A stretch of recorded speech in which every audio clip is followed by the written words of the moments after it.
মান কামারা মাজান ইমান হইতে সাবান গফিরালো মাতা কাদ্দামা মিন জামবিহি, কেউ যদি ইমান সহকারে খালে সন্তরে তারাবির সালাত আদায় করে তাহলে অতীতের সব পাপ ক্ষমা হয়ে গেছে। তো তারাবির সালাত এত কষ্ট করে আদায় করলে হবে? জামাতে কষ্ট হলে একাই পড়েন। আমার একটা পরামর্শ, এশার সালাত আপনি পড়ে বেতরটা পড়িয়েন না, এশার সালাত পড়ে বাড়িতে চলে আসেন। আর রমাজানের 1 তারিখ থেকে টিভি বন্ধ করে দিবেন, ওর ব্যাটারি টেটারি খুলে ফেলে দেবেন, তার কেটে দিবেন। বলে আমরা যে রমাজান মাসে অনেক কিছু দেখি, আব্দুল্লাহ সাহেব কোথায় কি করলো, আমি যে একদিনও দেখিনি, তবু তো আমি আছি। আমি কোনোদিন একটা না 2 মিনিট কোনো টিভির সামনে দাঁড়িয়েছি তা আমার মনে পড়ে না। যখন পিস টিভি চলতো তখন কোনো সময় পার হয়ে যাচ্ছি তো দেখছি যে ওই আব্দুল রাজাক সাহেব বা কেউ কথা বলছে, এটুকু দেখেছি। যে আমি হাঁটছি তখন ওর সামনে দাঁড়িয়ে কোনো দিন দেখিনি, তবু তো আছি। ওই স্বাদই বাদ, ওই স্বাদ বাদ, ওই স্বাদই রাখতে হবে না। এই রামিয়ার ওই তারটা কেটে দে তোরে। আমার মা যেভাবে সুরজা থাকতো সেভাবে থাকবো, আমার দাদি যেভাবে শ্যাম থাকতো সেভাবে থাকবো। আমার দাদি কিভাবে শ্যাম থাকতো? 3 তারা দেখে। নাকি ভুল হয়েছে নাকি? 3 তারা বুঝেন কি? ভোর রাত্রে উঠে দেখবে তারা কোথায়, তাহলে ভাত খাওয়ার সময় হয়েছে। এই যা দেখে দেখে সূর্য দেখ দেখ, ওই যে ডুবলো, ওই যে ডুবলো, দৌড়িয়ে গিয়ে ইফতার করেছে। তারপরে এশার সালাত আদায় করেন জামাতে, জামাতে এশার সালাত আদায় করে চলে আসবেন। চলে এসে ওই কথাটা ছেড়ে ইসলাম তাই বলতে যাচ্ছি, একবারে টিভি বন্ধ, গল্প বন্ধ, কাজকর্ম বন্ধ, হিসাব নিকাশ বন্ধ। এই বাড়িতে সব কাজ বন্ধ। এসার পরে ঘুমিয়ে যেতে হবে। প্রায় 10টার পরে এই বাড়িতে কেউ জেগে থাকবে না। তাহলে 3 ঘন্টা যদি ঘুমিয়ে থাকি রাত 10টার পরে, তাহলে আমি উঠছি কখন? 1টায়। যদি 4 ঘন্টা ঘুমিয়ে থাকি তাহলে আমি উঠছি কখন? 2টায়। যদি 5 ঘন্টা ঘুমিয়ে থাকি তাহলে আমি উঠছি কখন? 3টায়। আর বেশি লাগবে না, 5 ঘন্টায় অনেক হয়ে গেছে। এখনো আমার সময় আছে প্রায় 1.25 ঘন্টা, 2 ঘন্টা। তাহলে আমি এই সময় এখন ইবাদত করব। উঠেই বলবো আকাশের দিকে তাকিয়ে সূরা আলে ইমরানের শেষ রুকুর প্রথম 5 আয়াত। আর না হলে বলবো লা ইলাহা ইল্লাল্লাহু ওয়াহদাহু লা শারীকা লাহু লাহুল মুলকু ওয়া লাহুল হামদু ওয়া হুয়া আলা কুল্লি শাইইন কাদির সুবহানাল্লাহি ওয়াল হামদুলিল্লাহি ওয়া লা ইলাহা ইল্লাল্লাহু আল্লাহু আকবার ওয়া লা হাওলা ওয়া লা কুওয়াতা ইল্লা বিল্লাহ রব্বিগফিরলি। এখন আমি যা চাইবো সেটাই পেয়ে নেব, যা চাইবো সেটাই পেয়ে নেব। এই কথা মুহাম্মদ সাল্লাল্লাহু আলাইহি ওয়াসাল্লাম বলেছেন, হাদিস বুখারী মুসলিম। তারপরে সুন্দর করে ওযু করে সালাত আদায় করেন 2 রেকাত করে 8 রাকাত। আর যদি মনে করেন যে আমি তার চেয়ে বেশি পারবো, 1 ঘন্টা ঘুমিয়েই আমি 11টায় শুরু করে দেবো, 12টায় শুরু করে দেবো, করেন। তো আব্দুল রাজ্জাক সাহেব আমি যে হাফেজ নই, পড়তে পারি না। আরে হাফেজও পড়তে পারে না, এমনি কোথা থেকে কোথায় চলে গেছে। আগে বলে দিয়েছি কেউ যেন লোকমা দিও না গো। খতম তারাবি মানে কি, এমনি সবাই মিলে ফাঁকি দিচ্ছে, কেউ বুঝে না কেউ।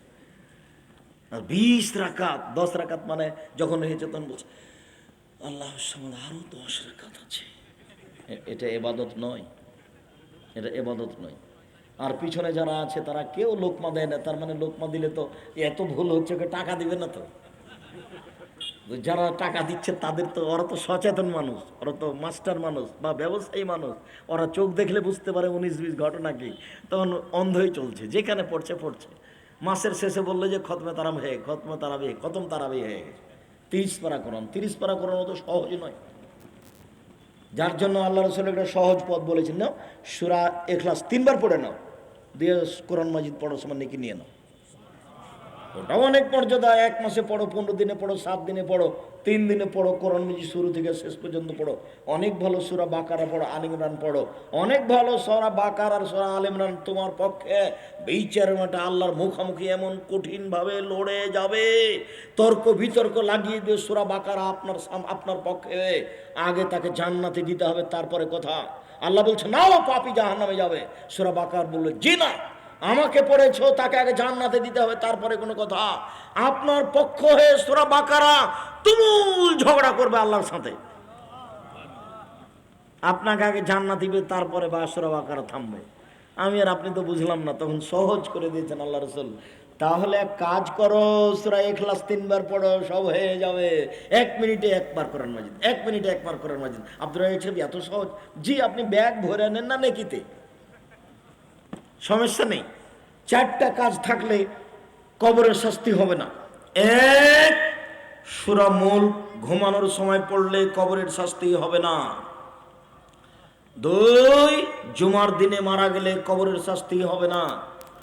3, পেট ব্যথায় মারা গেলে কবরের শাস্তি হবে না। 4, শহীদ হলে কবরের শাস্তি হবে না। শেষের 3টে কঠিন, 1 নাম্বারটা সহজ। মনে থাকবে না মনে হয়? বলেন তো দেখি সিরিয়াল। 1, সূরা মুলক ঘুমানোর সময়।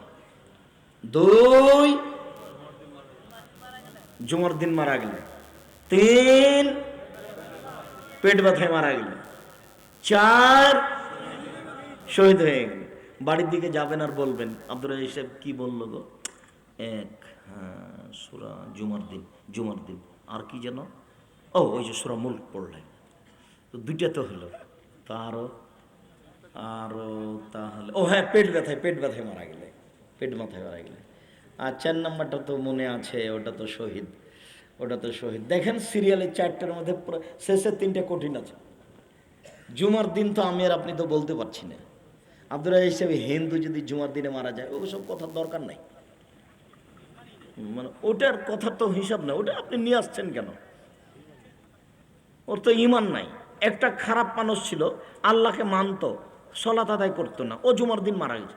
তা আমি আর আপনি তারপরে ভালো ধারণা রাখি না, ও তো লা ইলাহা ইল্লাল্লাহ বলেছে। আমি আর আপনি খারাপ ধারণা করতে যাচ্ছি কেন?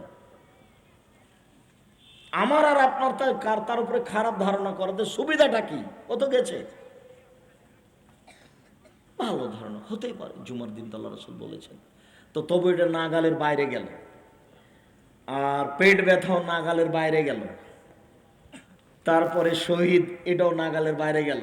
তাহলে সহজ কোনটা থাকলো? সূরা মুলক পড়া। 30 আয়াত।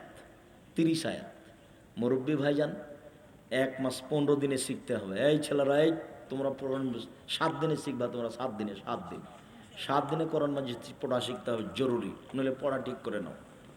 আর সূরা যেটা শাহিদুল ইস্তিগফার, ওটা তোমাকে সময় দিয়েছি 24 ঘন্টা। শাহিদুল ইস্তিগফার সকালে পড়ে যদি মারা যায়, বিকাল পর্যন্ত সময় জান্নাতে যাবে। বিকালে পড়ে যদি মারা যায় সকাল পর্যন্ত, তাহলে জান্নাতে যাবে। সেটা কি আব্দুল রাজ্জাক সাহেব, ওটা কি মনে আছে? হ্যাঁ মনে আছে আপনার। আল্লাহুম্মা আনতা রাব্বি লা ইলাহা ইল্লা আনতা খালাকতানি ওয়া আনা আবদুকা ওয়া আনা আলা আহদিকা ওয়া আদিকা মাসতাতাতু আউযু বিকা মিন শাররি মা সানাতু আবু লাকা বিনি'মাতিকা আলাইয়া ওয়া আবু বিযামবি ফাগফিরলি ফাইন্নাহু লা ইয়াগফিরুয যুনুবা ইল্লা আনতা। আচ্ছা, এইবার তাড়াহুড়া করে ইফতার করলেন খেজুর দিয়ে। সাহারি, আল্লাহ রাসূল বলছেন তাসাহারু ফাইনু ফিয়াল বারাকা, সাহারি খাও, সাহারিতে বরকত আছে। শেষ পর্যন্ত বলছে কিছুই যদি না পারো তাহলে 1 ঢোক পানি পান করে নাও। সাহারি খেতে হবে। সাহারি ছাড়া সিয়াম হয়ে যাবে, কোনো সমস্যা নেই। সাহারিতে বরকত, সাহারি খাবেন, বেশি খাবেন না। বেশি খেলে আবার একবারে 12টা 1টা পর্যন্ত ঘুমাইতে হবে। এমন ঘুম দিল। পশ্চিমে যে মসজিদে আমি রমজানে থাকতাম, শিক্ষকের বাড়িতে খাওয়া দাওয়া করতাম, তখন দেখতাম যে একটা লোক ফজরের সালাত আদায় করে ঘুমিয়ে গেছে। আজান হয়েছে জোহরে, তখন উঠে গোসল টোসল করে বাজারে গেছে, বাজার থেকে এসে ইফতার করলো। এইভাবে তার দিন কাটতো। তো বেশি খেলে ঘুমাতে হবে। সন্ধ্যা রাত্রে একটু খেলেন, আর ভোর রাত্রে অল্প খেতে হবে। কলা, দুধ, ভাত, কলা, দুধ, রুটি, অল্প, তাহলে পিপাসা লাগবে না। আর ক্ষুধা যেন না লাগে, এভাবে খেলে তো তাহলে পরিবেশ উল্টে যাবে না। ক্ষুধা যেন না লাগে, তখন খেতে খেতে এমন খাওয়া খেয়েছে যে পেট খালি হতে হতে 2টা বেজে গেছে, জোর হয়ে গেছে। কম খান, কম কথা বলেন, কম ঘুমান, জীবনে সফলতা আসবে।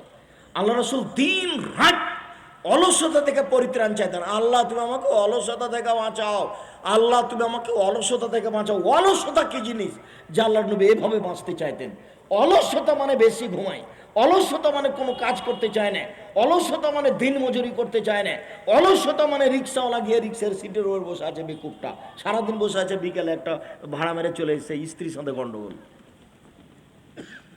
অলসতা নেই যার, সারাদিন কাজ করছে, ক টাকা ভাড়া? 20 টাকা, 10 টাকায় যাবা, চলেন। আরে তুমি শ্রম দিচ্ছ শরীরে, 20 টাকার জন্য 20 টাকা 1 পয়সা কম নিবে না, সবাই জানে এখানে 10 টাকা ভাড়া। তখন সকাল থেকে নিয়ে 12টা পর্যন্ত সেভাবে করব। সেভাবে করবেন কেন? হাতে তো ঘড়ি আছে, ওটাকে কেটে দেন। ইমান সহকারে রামাজান মূল্যায়ন করতে হবে, যে কোনো মূল্যে কাজকর্ম সব কমিয়ে দিতে হবে। আব্দুর রাজ্জাক সাহেব পরের বাক্যটা বললেন না, 11 মাস যা ব্যবসা করেছি 1 মাসে তার চেয়ে বেশি করবো, এই পরিকল্পনা নিয়ে বসে আছে। তাহলে তো আপনি রমজানকে মূল্যায়ন করতে পারবেন না। এটা বিশাল ব্যাপার, বিশাল ব্যাপার। এবারে 24 ঘন্টা দরজা খুলে দেওয়া হয়েছে, দরজা খুলে একদিকে লাগিয়ে দেওয়া হয়েছে, এটার বন্ধ হবে না। একবারে প্রথম শাওয়াল পর্যন্ত খোলা থেকে যাবে। একটু খুব তাড়াতাড়ি ইফতার করবেন। যত বিজ্ঞাপন পোস্টার আহলে হাদিসের পক্ষ থেকে আছে সিএম ইফতার করার ব্যাপারে, আপনি তার চেয়ে হাফ মিনিট 1 মিনিট আগে থাকবেন, পিছে যাবেন না। পিছে গেলেই ইহুদি খ্রিস্টানদের নিয়ম হবে। বেশি ইবাদত করে আল্লাহকে সন্তুষ্ট করা যাবে না। মাত্র একজন মানুষকে মানলেই আল্লাহকে সন্তুষ্ট করা যাবে, তার নাম কি? মুহাম্মদ সাল্লাল্লাহু আলাইহি ওয়াসাল্লাম। উনি বললেন, আমার উম্মত অতদিন পর্যন্ত কল্যাণে থাকবে যতদিন পর্যন্ত তাড়াহুড়া করে ইফতার করবে। তো তাড়াহুড়া মানে সূর্য কি থাকতেই না? এখনো আপনার ছাদের উপর থেকে সূর্য ডুবছে, ওটা দেখেন, ওটার সময়ের সাথে এটার সময় 3 মিনিট পরে আছে। আবহাওয়া দপ্তরের 5 মিনিট পরে আছে। এখন যেহেতু সমাজ এটাকে মেনে চলছে, এটাকে উপেক্ষা করলে মানুষ মন খারাপ করবে, নইলে ওইটাই ঠিক ছিল। চোখের আড়াই গেল, তখনই সূর্য ডুবে গেছে। একজন সাহাবী পাহাড়ের উপরে আছে, গাছের উপরে আছে, তখন আল্লাহ রসুল বলছেন, ইনসিল ফাস্তা, নামো, ছাতু রেডি করো, ইফতার করতে হবে। আল্লাহ রসুল একটু থামেন, আমি সূর্য দেখতে পাচ্ছি। আরে নামো, ছাতু রেডি করো, ইফতারের সময় হয়ে গেছে। আল্লাহ রসুল, আমি সূর্য দেখতে পাচ্ছি। আরে নামো, ছাতু রেডি করো। তৃতীয়বার বলার পরে নেমে ছাতু রেডি করে ছাতু দিয়ে ইফতার করলেন। ইফতার কিন্তু এ দিয়ে হতে হবে, কি দিয়ে? তাজা খেজুর দিয়ে। আব্দুল রাজ্জাক সাহেব, তাজা খেজুর কোথায় পাবো? কালকে বলে দিবেন, বিমানে নামিয়ে দিবে কালকে। কত আত্মীয় স্বজন আছে, যদি সম্ভব না হয় তাহলে শুকা খেজুর। আল্লাহ রসুল বলছেন, ফাইনলাম তাকুন, যদি তাজা খেজুর না থাকে, ফাতমায় রাতুন, তাহলে শুকা খেজুর। ফাইনলাম তাকুন, যদি শুকা খেজুর না থাকে, তাহলে ফাহাসা হাসাওয়াতিন মিন মাইন, 3 অঞ্জলি পানি, 1 অঞ্জলি পানি, বাস পানি দিয়ে ইফতার করবেন। পৃথিবীতে আর কোনো সমস্যা নেই। তাহলে ইফতার কি দিয়ে করতে হবে? তাজা খেজুর, না হলে শুকা খেজুর, না হলে পানি। অন্য কিছু মুখে দিতে পাবেন না। বিসমিল্লাহ বলে, বিসমিল্লাহ বলে গিলাসে 1 ঢোক পানি মুখে দিতে হবে, তারপর খান। যতই দামি খেজুর হোক, যতই দামি আম হোক, রাজশাহীর ফজলি আম, মুখে দিয়ে বিসমিল্লার সুযোগ রাখে না, এ অধিকার রাখে না ফজলি আম। আঙ্গুর যত দামি হোক না কেন, এ অধিকার রাখে না। ড্রাগন ফল যতই দামি হোক, এই অধিকার রাখে না। আরো কিছু হোক না কেন, ড্রাগন বাদ দিয়ে চেরি টেরি কোনো ফলই অধিকার রাখে না এটার। কাঠবাদাম হোক আর আম বাদাম হোক আর যেটাই হোক না কেন। তাহলে তাজা খেজুর বিসমিল্লাহ, না হয় শুখা খেজুর বিসমিল্লাহ, নইলে পানি বিসমিল্লাহ। আল্লাহ আলাকা সন্তমানা রিজকে কাফতার, তো এ হাদিস জয়ীব, এই জন্য আমলে নিয়ে আসতে হবে না। বিসমিল্লাহ বলে পানি পান করার পরে বলবেন, যাহাবাত জামাও আব্দাল্লাতিল ওরুকো সাওয়াতুল আজর, ইনশাআল্লাহ পিপাসা দূর হলো, শিরা উপশিরা সিক্ত হলো, নেকি প্রমাণিত হলো। এইভাবেই রাসূল সাল্লাল্লাহু আলাইহি ওয়াসাল্লাম করতেন। এটা পরিমাণ মতো খান। তো তিনি ভাই বোন, কথার ফাঁকে আমি আপনাকে কষ্ট দিতে চাইনি। মেয়ের কারণে আপনার পরকাল হারিয়ে যাক, এটা আমি চাই না। স্ত্রীর কারণে পরকাল হারিয়ে যাক, এটা আমি চাই না। আপনি আপনার কাছের মানুষ, আপনাকে আমি খুব ভালোবাসি। কোনোদিন আমার কথা নিয়ে আপনি মন খারাপ করবেন না যে আব্দুর রাজ্জাক সাহেব আমাকে এইভাবে বললেন, এটা আপনি মনে করিয়েন না। আমার কথা আপনার অন্তর কেটে দেখ, এটা আমি চাচ্ছি। আমার কথা আপনার ভিতরে ব্যথা হয়ে থাক, এটাই আমি চাচ্ছি। আপনাকে আমি মিঠা করে বলে আমার কথা বাড়ি যেতে যেতে ভুলে যাবেন, এটা আমি চাইনি। আমি অনুরোধ রক্ষা করতে বলছি, আপনি আমার দিনী ভাই, পরকাল তাড়াতাড়ি চলে এসেছে, মরলেই কিয়ামত। আর মনে রাখবেন, কবরের সময়সীমা হলো বাসর রাতের সমান। কবরের সময়সীমা হলো বাসর রাতের সমান। আর কিয়ামতের সময়সীমা হলে এক ওয়াক্ত সালাত আদায়ের সমান। বোঝা গেল না?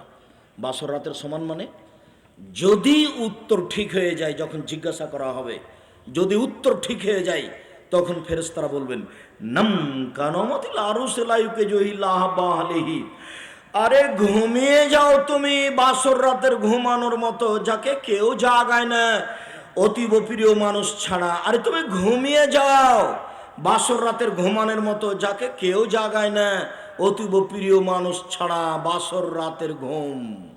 বাসর রাতের ঘরে ঢুকেছে রাত 10টায়। মা আর খালা সুন্দর করে বাসর ঘর সাজিয়েছে।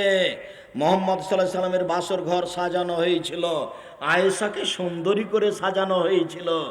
আসমা বলছেন, আসমা ইনজায়াদিদ, যে কাইয়াম তো আয়েশা তারে রাসূলুল্লাহ সাল্লাল্লাহু আলাইহি সাল্লাম, আয়েশাকে আমি সুন্দরী করে সাজালাম মোহাম্মদ সাল্লাল্লাহু আলাইহি সাল্লামের জন্য। আমি আয়েশাকে বাসর ঘরে দিব। আমার মা আমাকে বাসর ঘরে নিয়ে গিয়ে ঢোকালেন, তা আমি দেখলাম ঘরে আল্লাহ রাসূল।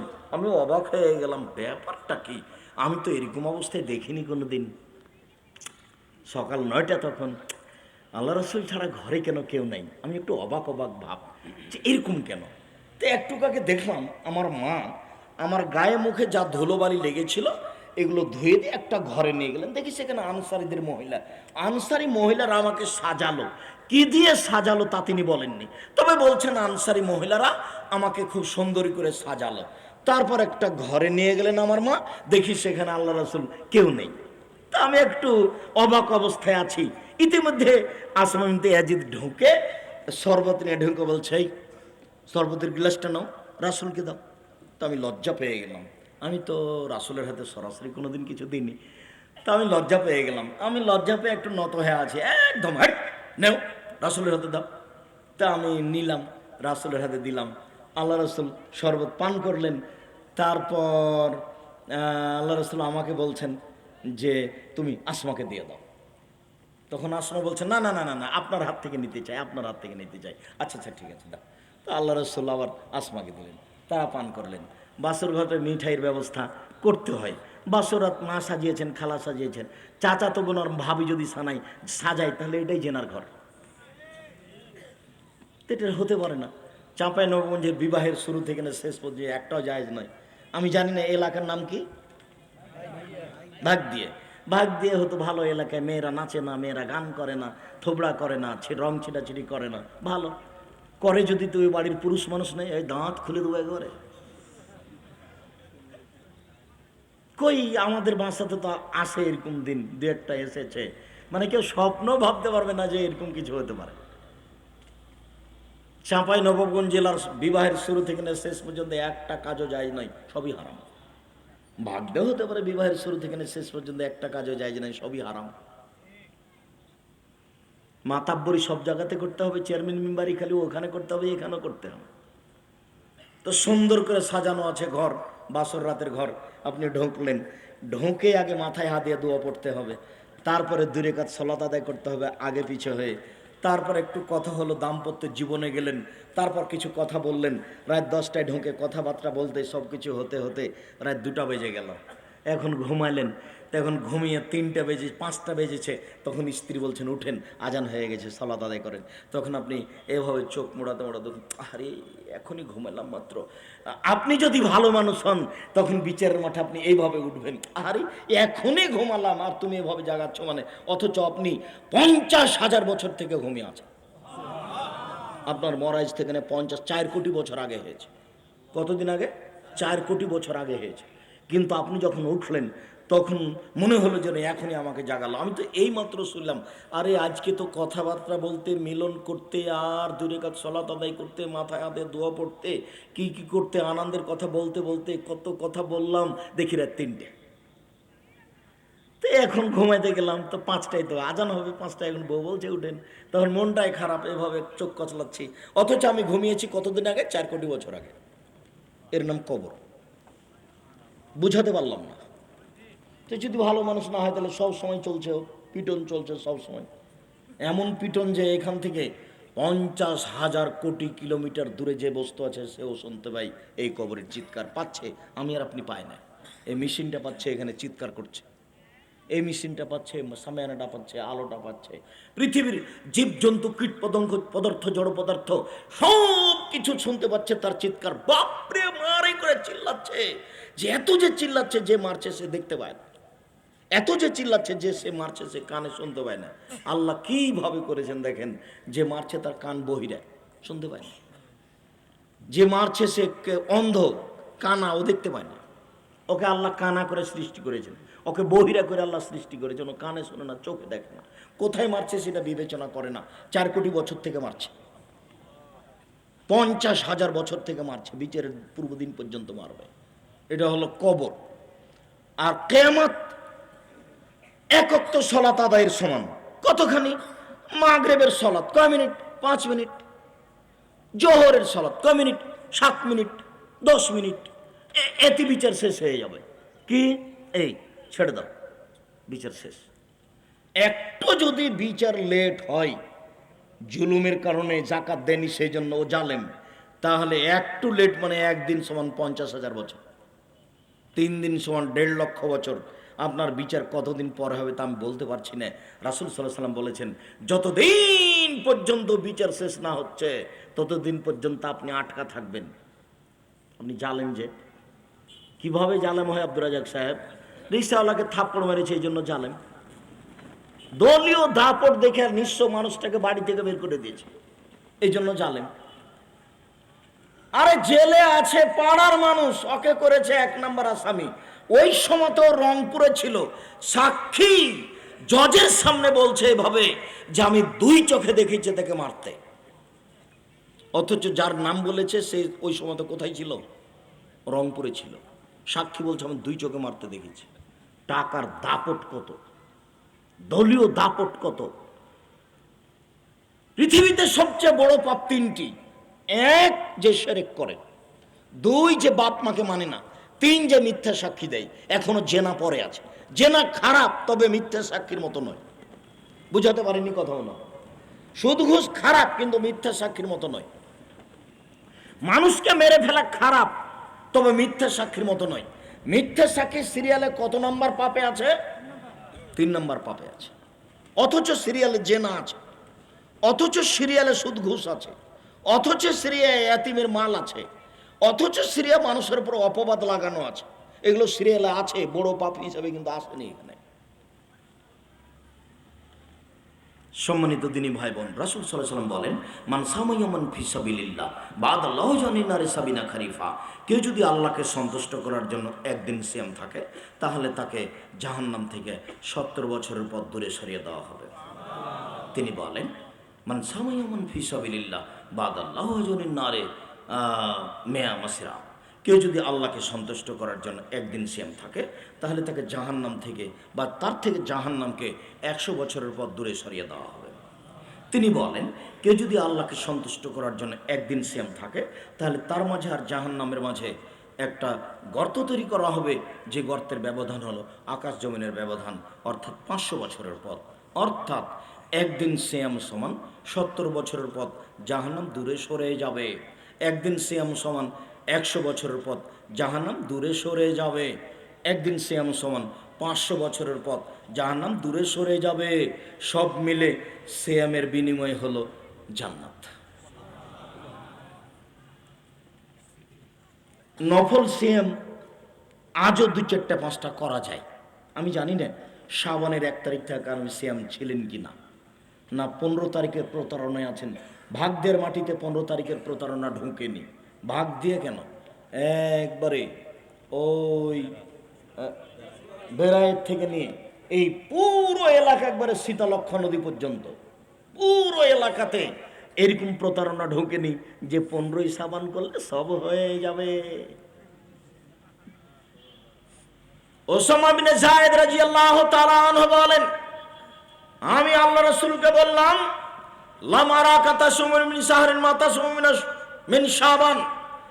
আপনাকে আমি শাবান মাসে যত সিয়াম পালন করতে দেখি, তত অন্য মাসে সিয়াম পালন করতে দেখি না কেন সেটা বলেন। আল্লাহর নবী আমার জিজ্ঞাসাটা শোনেন, আপনি শাবান মাসে এত বেশি বেশি সিয়াম পালন করেন কেন? তখন উত্তরে বলছেন, আরে শোনো দেখা শাহরুন, এইটা একটা মাস, মানে রজব ও রামাজান, রজব ও রামাজানের মাঝে, আরে শোনো এইটা একটা মাস, রজব ও রামাজানের মাঝে এক ভলো নাসপিহে, মানুষ তাতে গাফেল থাকে। তুরফাউল আমর ইলা রাব্বিল আলামিন, বাৎসরিক রিপোর্ট এই মাসে পেশ করা হয়, বাৎসরিক রিপোর্ট এই মাসে পেশ করা হয়। আনা উহিব্বু ইরফা আমালি ওয়া আনা সায়েম, আমি চাই আমার রিপোর্টটা যখন আল্লাহর কাছে পেশ করা হবে তখন আল্লাহ দেখুক যে বাৎসরিক রিপোর্টে আমি শ্যাম আছি। দেখো দেখো তো, বাৎসরিক রিপোর্টে আমি শ্যাম আছি। বৃহস্পতিবার সোমবার আমি শ্যাম থাকি কেন? সাপ্তাহিক রিপোর্ট বৃহস্পতির একদিন, সোমবার একদিন, বৃহস্পতিবার একদিন, সোমবার একদিন, তাই আমি ওই 2 দিন শ্যাম থাকি দেখাই। দেখো তুমি আমার রিপোর্টটা দেখো, আমি শ্যাম আছি। তুমি যেটা চাও সেটাই তো আমি, তুমি যেটা চাও সেটাই তো আমি। কই আপনার সময় হয় না? অত স্বাদ করে খাচ্ছেন কেন? অত স্বাদ কেন? ছেঁচড়া মেচড়া করে রমজানের রোজাটা থেকেছে, তার কত ইফতারি। এত ইফতারি যদি আপনি নেন, এত জুতা স্যান্ডেল যদি আপনি পরেন ঈদের দিন, তাহলে বাজারকে সামলাতে হবে। তখন দর্জি 11 মাস রেখেছিল 2টে করে কর্মচারী, তখন রোজায় রমজান মাসে দর্জি রেখেছে 10টা কর্মচারী। কেন? কাপড় সামলাতে হবে না? কাপড় তো সাপ্লাই করতে হবে। তো যারা জুতা স্যান্ডেল করে তারাও। এখন সবাই যদি কাজে লেগে যায় তাহলে সিয়াম পালন করবে কে? একটু রাতে ইবাদত করবে কে? আর এত যদি ইফতারি হয় বেরায়েতের মতো, মানে ইফতারি খেতে খেতে খেতে তারাবি পড়তে একটা দাঁড়িয়ে থাকতে 8 রেখাত একবার বেকায়দাই পড়ে যায়, কখন শেষ হবে? তাহলে খাওয়াই যদি এত হয় তাহলে আপনি ইবাদত করবেন কি দিয়ে? তাহলে সব জায়গাতে কাজ বেশি হয়ে গেছে। কাপড় বিক্রি করছে তার কাজ বেশি, তাহলে কাজ যত বেশি হবে ইবাদত তত কম হবে। সব জায়গাতে কাজ বেশি হয়ে গেছে আমার আর আপনার কারণে। এত খেলে হয়, এত ইফতারি করলে হয়, জুতা স্যান্ডেল এত বেশি কিনলে হয়। আব্দুর রাজ্জাক সাহেব আপনি যে করেন না তাও যে হচ্ছে, তা আমি তো করি না, এটা তো ঠিক। আমি কোনোদিন নিয়ে যাবত ঈদ উপলক্ষে কোনো কাপড় চোপড় কিনিনি, ঈদ উপলক্ষে কোনো জুতা স্যান্ডেল কিনিনি, ছেলে মেয়েও নয়। এই নীতির সাথে আমি একমত নই।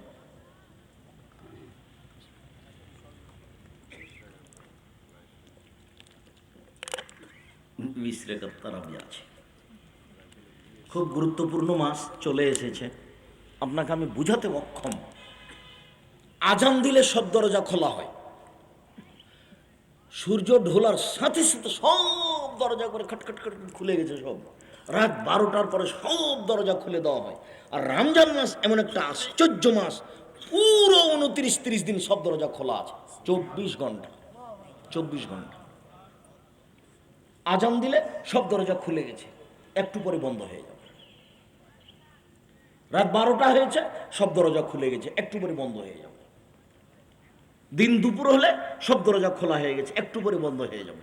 কিন্তু যে রমজান এসে যখন ঢুকলো তখন সব দরজায় এমন ভাবে খুললো যে একেবারে পহিলা শাওয়ালের চন্দ্র উঠা পর্যন্ত ও সব খোলা আছে। এসব তো গতি আপনাকে আমি বুঝাতে অক্ষম। আমি আর আপনি যদি না বুঝি, না মানি, তাহলে কে বুঝবে? তাই তো রাসূল সাল্লাল্লাহু আলাইহি ওয়াসাল্লাম বলেছেন, লোকটা রমজান পেয়েও পাপ মোচন করতে পারলো না, লোকটা বড় হতভাগা। রমজান পাওয়ার পরে পাপ মোচন করতে পারলো না, লোকটা বড় হতভাগা।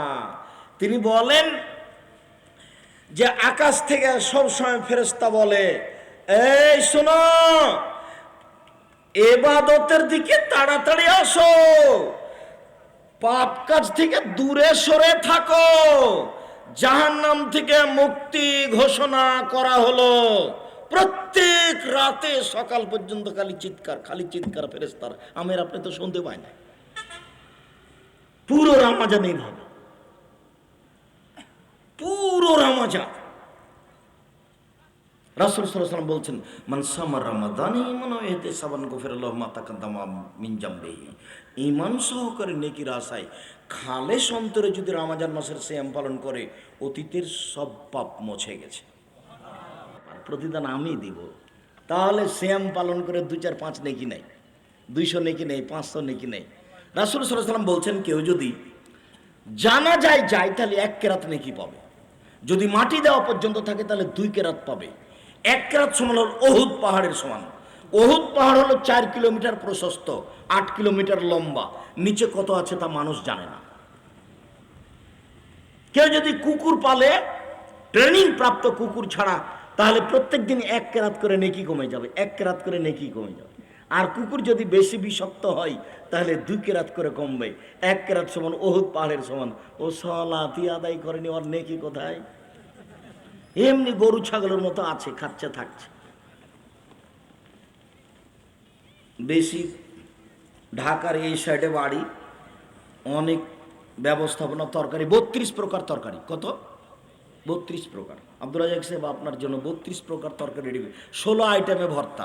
এত কিছু লাগতো না, 16 আইটেমে ভর্তা। সব ভর্তার গায়ে এই বাঁশের খড়ি একটা করেছে, দিয়ে মাথা চিরে ওর ভিতরে দিয়ে দিয়েছে, কাগজ দিয়ে দিয়েছে, দিয়ে বলেছে এটা অমুকের ভর্তা, এটা মাছের ভর্তা। খাওয়ার স্বাদ। আল্লাহ রাসূল বলছেন, মা কালা ফাফনা, যা খেলো তা নষ্ট হলো, ওমাল আবেশ ফাবলা, যা পড়লো তা পুরাতন হলো, ওমা তা ফাক্তা না, যা দিল তা জমা হয়ে গেল। হাদিস বুখারী মুসলিম। আমি এই কথা বলিনি, এই কথা মুহাম্মদ সাল্লাল্লাহু আলাইহি ওয়াসাল্লাম বলেছেন। আল্লাহে, আল্লাহর কসম, আল্লাহে, আল্লাহর কসম, আল্লাহে, আল্লাহর কসম, ধর্মের নামে আমি জাতিকে ফাঁকি দিতে রাজি নই। জাতির যদি রাস্তাঘাট করে দিতে না পারি, জাতির যদি স্কুল কলেজ করে দিতে না পারি, জাতিকে চূড়ান্ত সঠিক ধর্ম দিতে পারবো ইনশাআল্লাহ। যদিও শিক্ষার কাজও করি আলহামদুলিল্লাহ। এই যে আপনার বাড়ির পাশে আপনি কোনোদিন গেছেন কিনা, এই যে জামিয়া সালাফিয়া হাটাবো, বীরহাটাবো, রূপগঞ্জ, নারায়ণগঞ্জ, ঢাকা, এই জমি, এই প্রতিষ্ঠান প্রায় 50 বিঘা জমির ওপরে, যার মসজিদের জন্য জমি বরাদ্দ হয়েছে 200 শতক। মসজিদের জন্য জমি কতখানি রেডি হয়েছে? 200 শতক। যে মসজিদের একতলাতে 10,000 মানুষ একসাথে সালাত আদায় করতে পারবে। আপনি কেন যান না সেটা আমি জানি না। আপনি না যেয়ে মনে করছেন আব্দুল রাজাক সাহেবের মাদ্রাসা দেখতে যায়নি, ঠকিয়ে দিয়েছি, সেটা হতে পারে। তবে আপনি মনে রাখবেন, আপনি আহলে হাদিস মানুষ, আপনাকে আমি অনেক ভালোবাসি। এই এলাকাকে আহলে হাদিসের ভিত্তিতে আপনি টাকা দিলেও জামিয়া সালাফে করবেন, না দিলেও জামিয়া সালাফে করবে। 1 মাসে বেতন লাগে এখন 26 লক্ষ। আপনার কয় টাকা সেটা আমি জানি না। তবে আপনি ফাঁকে থাকেন, এটা আমি চাই না। আমি বলেছি, পতিতালয়ের মহিলা যদি কুকুরকে পানি পান করে জান্নাত পেতে পারে, তাহলে জামিয়া সালাফে হাটাবো, বীরহাটাবো, রূপগঞ্জ, নারায়ণগঞ্জ, ঢাকায় 10টা টাকা দিলে সে জান্নাত পাবে ইনশাআল্লাহ। এখানে কোনো দল নেই, এখানে কোনো মতামত নেই, এখানে কোনো আন্দোলন নেই, এখানে কোনো প্রকার দলীয় নিয়ম নীতি নাই। দল সংগঠন সব মুক্ত প্রতিষ্ঠান জামিয়া সালাফি। লিখিতভাবে মুক্ত হতে হবে, তারপরে কেউ কারোর বিরুদ্ধে লড়ার কোনো পথ নাই সেখানে। সারা দুনিয়ার মানুষ যদি হিংসা হয়ে কিছু করে, তাহলে জামিয়া সালাফের এক সরিষা ক্ষতি করার কোনো ক্ষমতা মানুষের হাতে নেই। ওটা মানুষের হাত থেকে উঠানো আছে ইনশাল্লাহ, ওটার কোনো সমস্যা হবে। আপনি 50 বিঘা সবই জমি প্রায় কিনা, সবই কিনা প্রায়। আপনি চলেন রূপগঞ্জ জামিয়া সালাফিয়া ডাঙ্গিপাড়া পবা রাজশাহী, প্রায় 25 বিঘা জমি, প্রায় সবই কিনা। যেখানে মসজিদ রেডি হয়েছে 2 তলা একেবারে কমপ্লিট, 90% জমির উপরে এই মসজিদ, যারা একতলাতে 3000 মানুষ সালাত আদায় করতে পারবে। কেন আপনার সাথ জাগে না সেটা আমি জানি না, কেন আপনি এখানে যাননি সেটা আমি জানি না। আপনি অপরাধী, আমি নই। আমি তো আহলে হাদিস মানুষ, আপনার দিনী ভাই, এটা আমি জাতিকে জানিয়ে রেখেছি। আপনি কেন জাননি জবাব আপনি দিয়েন, কি জবাব দিবেন তার জন্য প্রস্তুত থাকেন। আমার মনে বড় সাধ, আমি এই দেশের মাটিতে উন্নত মানের প্রতিষ্ঠান গড়বই গড়ব ইনশাআল্লাহ। সেটাই জামিয়া সালাফিয়া ডাঙ্গিপাড়া পবা রাজশাহী, সেটাই জামিয়া সালাফিয়া হাটাবো, বীরহাটাবো, রূপগঞ্জ, নারায়ণগঞ্জ, ঢাকা, সেটাই জামিয়া সালাফিয়া 6 মাইল বাবুগঞ্জ, বরিশাল, সেটাই জামিয়া সালাফিয়া তেঘরা, বিরল, দিনাজপুর। প্রতিটা জমি প্রতিষ্ঠান বড় বড় জমির ওপরে। আলহামদুলিল্লাহ, বড় বড় জমির উপরে। আর আপনার বাড়ির পাশেরটা প্রায় 50 বিঘা, আরও বাড়বে ইনশাআল্লাহ। আপনি কেন দেখতে যাননি আমি জানি না, জবাব আপনি দিন। আপনাকে সেদিন খুব বারবার করে ডেকেছিলাম মার্চ মাসের 4 তারিখে, আপনি জাননি কেন সেটা আমি বলতে পারছি না। তবে আমি রাগান্বিত নই, যেহেতু জবাব আপনাকে দিতে হবে, আমাকে দিতে হবে না। জাতির কাছে আমি খালি বলে রেখেছি, জাতি যেন আমাকে না বলতে পারে যে আব্দুল রাজ্জাক সাহেব আমাদেরকে কিছু বলেনি। বিশ্বাস করেন আপনি, নিঃস্বের উপরে একেবারে নিঃস্ব অবস্থায় প্রতিষ্ঠান চলে এদেশের জামিয়া সালাফিয়া, যার কোনো ব্যক্তিগত কোনো লোক নাই।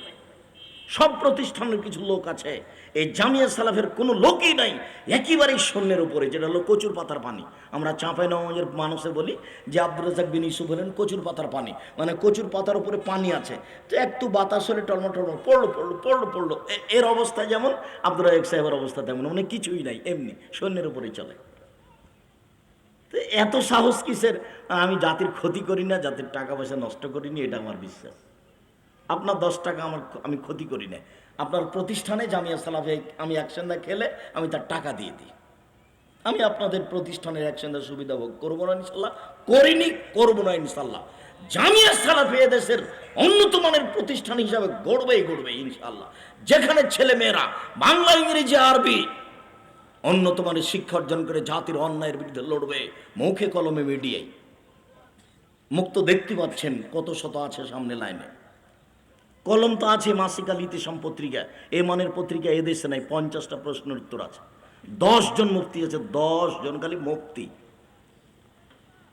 যাদের বেতন 35-40 হাজার, 50 হাজার। দেশের যারা বড় বড় মুরব্বী শিক্ষক সব ওখানে আছে। 250 জন শিক্ষক শিক্ষিকা কর্মচারী, 250 জন, 4000 প্রায় ছেলে মেয়ে, প্রায় সবাই আবাসিক।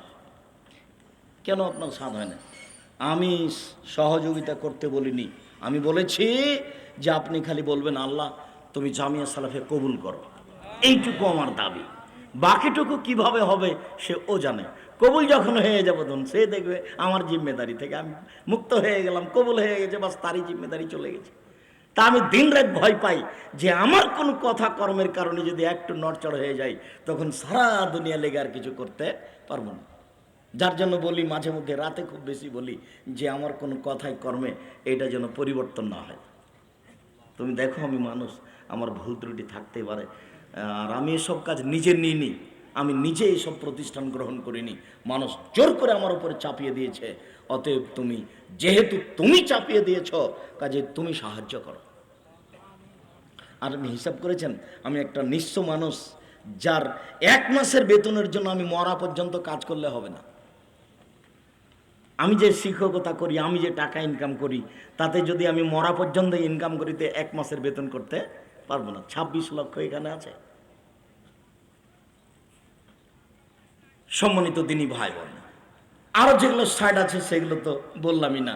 জামিয়া সালাফিয়া সারা দেশে চিন্তা ভাবনা করছে, এখন অন্তত 200টা মক্তব তৈরি করবে। যে মক্তব আগে ছিল, যেখানে ছেলে মেয়ে একসাথে পড়তো, যেখানে দোয়া মুখস্থ করতো, সেটা এখন বন্ধ হয়ে গেছে কৌশলভাবে, সেটা আবার চালু করা হচ্ছে। আপাতত জামিয়া সালাফিয়া 200 মক্তব গড়বে এদেশের মাটিতে, তার সিদ্ধান্ত নিয়েছে ইনশাআল্লাহ।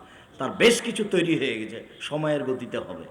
আরও তো ব্যবস্থাপনা আছেই, দাওয়াতি বিভাগ আছে, শিক্ষা কার্যক্রম আছে, অসহায় মানুষের পাশে দাঁড়ানো আছে, আরও অনেক কিছু আছে, প্রেস আছে, বই পুস্তক আছে, মাসিক আল ইতিসাম পত্রিকা আছে, যেটা জাতির মুখপাত্র। বলছিলাম সম্মানিত দিনী ভাই বোন, রাসূল সাল্লাল্লাহু আলাইহি ওয়াসাল্লাম বললেন যে সবচেয়ে দামি ইবাদত সিয়াম কিভাবে হলো। জান্নাতের দরজা 8টি, জান্নাত 1টি, দরজা 8টি, জান্নাত 1টি। 8টি দরজা দিয়ে মানুষ জান্নাতে ঢুকবে। তো ভিন্ন ভিন্নভাবে আছে। যারা সালাত আদায় করে তাদের জন্য একটা দরজা, যারা দান করে তাদের জন্য একটা দরজা, যারা সিয়াম পালন করে তাদের জন্য একটা, যারা হজ করে তাদের জন্য একটা দরজা। তো যখন ঢুকবে তখন সব দরজাতে ফেরেশতারা আছেন, সবাই চিৎকার করে বলবেন আসেন আসেন, যারা সিয়াম পালন করেছেন এই দরজা দিয়ে আসেন, আসেন যারা হজ করেছেন এই দরজা দিয়ে আসেন। তাহলে মান মর্যাদা ভিন্ন। আসেন যারা দান করেছেন এই দরজা দিয়ে আসেন।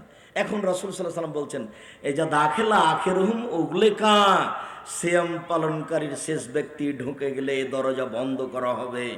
এই দরজা দিয়ে আর কোনো ইবাদতের মাধ্যমে ঢুকতে পাবে না। তখনও 7টা দরজা খোলা আছে।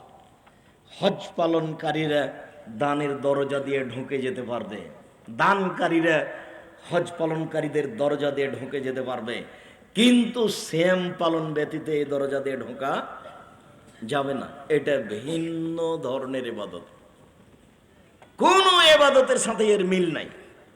আল্লাহ তাআলা বলছেন, পৃথিবীর মানুষ শুনে রেখো, সিয়াম আমার ব্যাপার, প্রতিদান আমি দিব।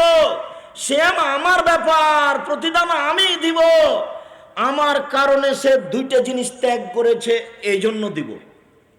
সালাত আদায় করলে ত্যাগ করা লাগে না, হজ করলে ত্যাগ করা লাগে না, দান খায়রাত করলে করা লাগে না। সিয়াম পালন করলে 2টা জিনিস করা লাগে।